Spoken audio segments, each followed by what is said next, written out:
अच्छा हुआ कर्ण, तुम आ गए। हम तुम्हारी प्रतीक्षा कर रहे थे। हाँ, सभा का आरंभ मैं सबसे पूर्व महाराज धृतराष्ट्र को राजकुमारी लक्ष्मणा के विवाह की बधाई देकर करना चाहता हूँ। बधाई हो महाराज।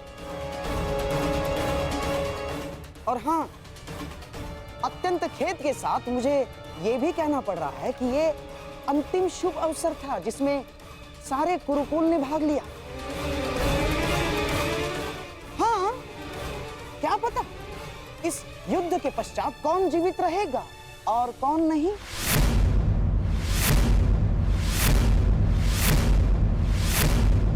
स्पष्ट रूप से कहिए गंधार राज, आपका तात्पर्य क्या है?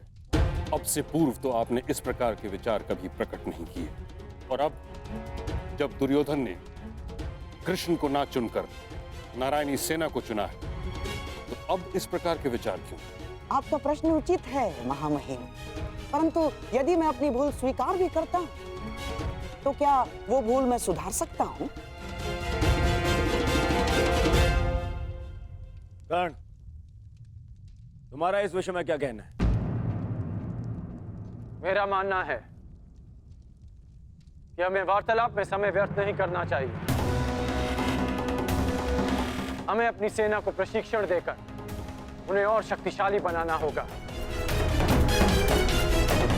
अपनी सेना में अधिक से अधिक महान योद्धाओं को एकत्रित करना होगा। मेरा एक और मानना है कि हमें युद्ध के लिए तत्पर रहना चाहिए।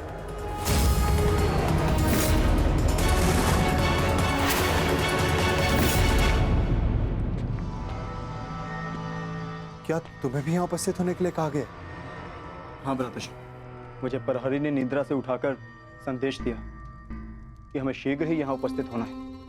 परंतु क्यों और किसके आदेश पे? ये आदेश मैंने दिया है।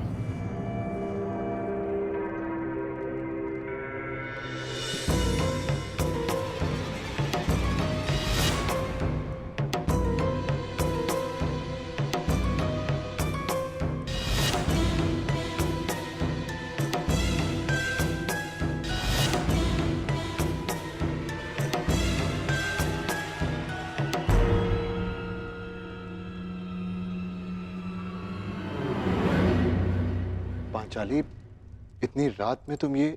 क्योंकि ये समय सोने का नहीं है धर्मराज, जागने का है। और जो बात मैं कहना चाहती हूँ उसके लिए सूर्योदय की प्रतीक्षा नहीं कर सकती। ऐसा क्या है पांचाली?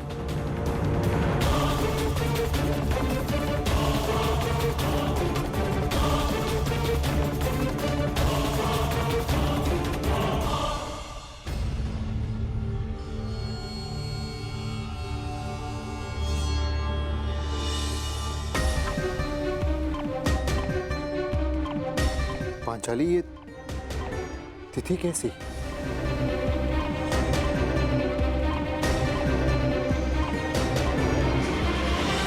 ये वो तिथि है आर्य जिस दिन हम कौरवों के विरुद्ध युद्ध आरंभ करेंगे।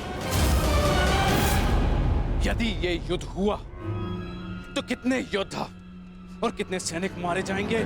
महाराज, इस तथ्य से सभा में उपस्थित सभी मनुष्य अवगत हैं। हाँ, ये भी तो हो सकता है कि हम में से किसी को युद्ध में जाने की आवश्यकता ना पड़े।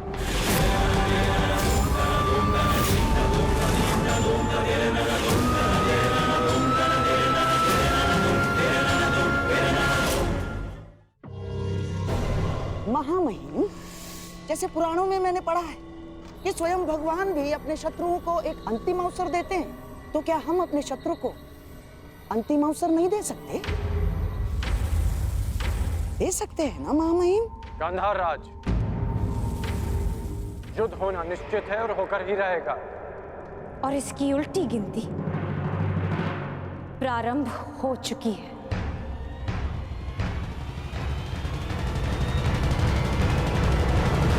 मैं तुम्हारे विचारों से सहमत नहीं हूं। जितना असहमत मैं गंधार नरेश की सोच से हूं, उतना ही असहमत मैं इस निष्कर्ष से हूं। हर परिस्थिति में संधि युद्ध से श्रेष्ठ होती है। हमें पांडवों से संधि वार्ता कर लेनी चाहिए। युद्ध अभी प्रारंभ नहीं हुआ है महाराज। हम इसे रोकने का प्रयास कर रहे हैं। हमें पांडवों से शांति वार्ता करनी चाहिए। मैं जानता हूं कि आप भी ये युद्ध रोकना चाहते हैं। हम भी नहीं चाहते कि ये युद्ध हो। हमारा प्रयास है कि हस्तिनापुर के मस्तक पर इस महाविनाशी युद्ध का कलंक न लगे। ठीक है ताक्षरी, यदि यह हस्तिनापुर के भविष्य का प्रश्न है तो हम अपने दूत को पांडवों के समक्ष भेजने की आज्ञा देते हैं। हमें उन तक संदेश देना है कि हस्तिनापुर भी इस युद्ध के विरुद्ध है। और युद्ध के अंतिम दिन मैं अपने अपमान का प्रतिशोध लूंगी।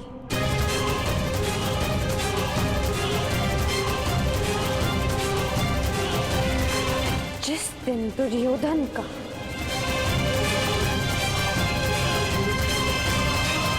अंत होगा।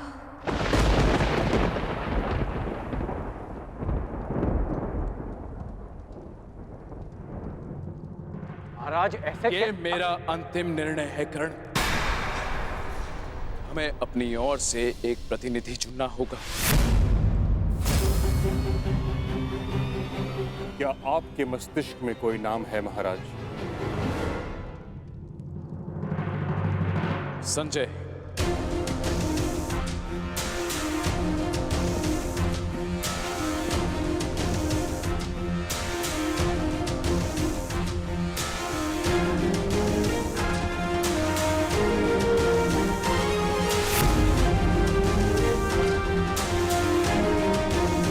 प्रणिपात महाराज।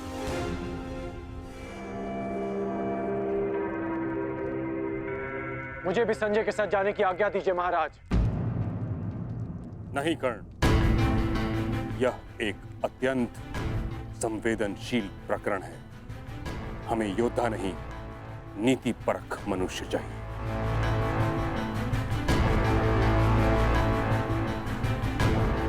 विदुर, तुम संजय के साथ जाओगे।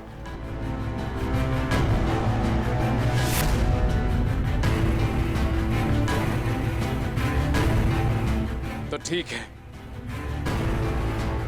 विदुर और संजय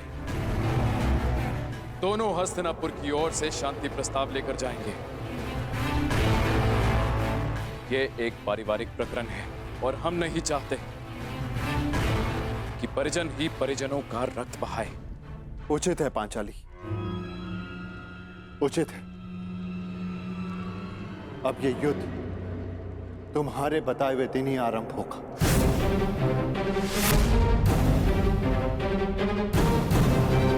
और इसका संदेश हम कौरवों तक पहुंचा देंगे।